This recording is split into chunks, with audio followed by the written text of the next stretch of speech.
Navya Haridas councillor കൂടി നമ്മോടൊപ്പം ചേരുന്നുണ്ട്. തീർച്ചയായിട്ടും ഇവിടെ ബഹുമാനപ്പെട്ട മേയറെ കണ്ട് അദ്ദേഹത്തെ അഡ്രസ് ചെയ്തതിന് ശേഷം മാത്രമേ ഞങ്ങൾ ഇവിടെ നിന്ന് പിരിഞ്ഞു പോകൂ. മേയർ എവിടെ പോയി എന്നാണ്? ഇന്ന് കോഴിക്കോട് കോർപ്പറേഷന്റെ വികസന സെമിനാറാണ്. വികസന സെമിനാർ എല്ലാ വർഷവും നടക്കാറുണ്ട്, പക്ഷെ വികസനം മാത്രം നടക്കാറില്ല. ജൂബിലി ഹാളിൽ വികസന സെമിനാർ കഴിഞ്ഞ് ബഹുമാനപ്പെട്ട മേയർ ഈ കസേരയിലേക്ക് എത്തേണ്ട സമയം കഴിഞ്ഞിരിക്കുകയാണ്.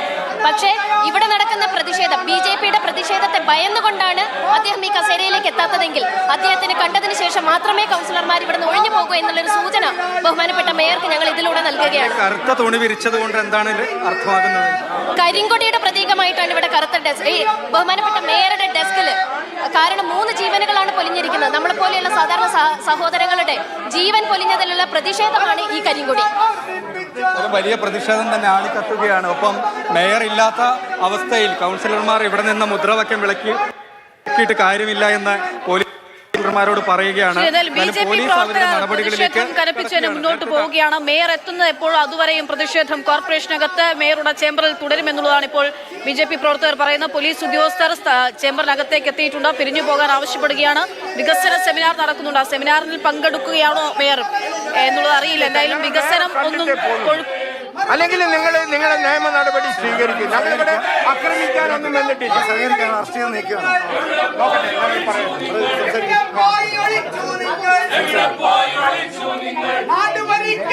പുറത്തേക്ക് ഇറക്കാനുള്ള ശ്രമമൊക്കെയാണ് ഇപ്പോൾ ഒരുപക്ഷെ പോലീസിന്റെ ഭാഗത്ത് ഉണ്ടാകുന്നത്. അവിടെ നിന്ന് അവര് എഴുന്നേൽക്കുന്നുണ്ട്. പിരിഞ്ഞു പോകാൻ തയ്യാറാണോ എന്നറിയില്ല. മുദ്രാവാക്യം ഉയർത്തിക്കൊണ്ട് പ്രതിഷേധം ശക്തമാക്കും. റൂമിലേക്ക് ഇവിടെ വന്നിട്ടുള്ളത് കാരണം മേയറെ കണ്ടിട്ട് അതിനുള്ള ഫിറ്റ്നസ് ആരാണ് കൊടുത്തത് എന്ന് നമുക്കറിയണം.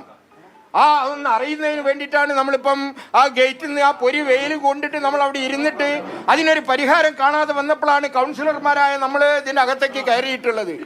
ഇതിന് പോലീസ് നമുക്ക് വലിയ തടസ്സങ്ങൾ സൃഷ്ടിച്ചിരുന്നു.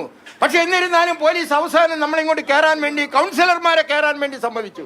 ഇപ്പം പോലീസ് വന്ന് നമ്മളുടെ ആവശ്യപ്പെടുന്നത് മേയർ ഇവിടെ ഇല്ല, ആ സ്ഥിതിക്ക് നിങ്ങൾ സമാധാനപരമായിട്ട് പിരിയണം എന്നുള്ളതാണ്. പക്ഷെ ഞാൻ പറഞ്ഞിട്ട് ഞങ്ങൾ അറസ്റ്റ് ചെയ്ത് നീക്കിക്കോളി എന്ന് പറഞ്ഞിട്ടുണ്ട്. അപ്പം നമ്മളെ പ്രവർത്തകന്മാർ അറസ്റ്റിന് വിധേയരാവണം. എല്ലാവരും നമ്മളെ കൗൺസിലർമാർ അറസ്റ്റിന് വിധേയരാവണം.